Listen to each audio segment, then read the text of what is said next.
আমাকে অনেক টাকা দেয়, $1,00,000 বা $1,000,000, এই ধনী লোকের কাছে এই টাকাটা হয়তো তার সম্পদের 1%-এরও কম।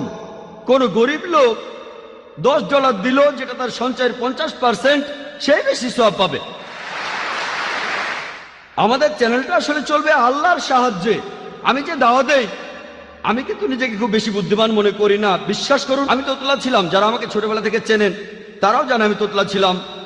কেউ জিজ্ঞেস করলো তোমার নাম কি, আমি বললাম যা যা যা জাকির। এই অবস্থা ছিল। আমি অবশ্য মুসা নবীর দোয়াটা পড়ি, উনিও তোতলা ছিলেন। রাব্বি ইশরাহ লি সাদরি ওয়া ইয়াসির লি আমরি ওয়াহলুল উকদাতাম মিন লিসানি ইয়াফকাহু কাওলি। হে আমার প্রভু, আমার বক্ষ প্রশস্ত করিয়া দাও, আমার জিহ্বার জড়তা দূর করিয়া দাও, যাহাতে লোকে আমার কথা বুঝিতে পারে। তাই আল্লাহ সাহায্য করবেন।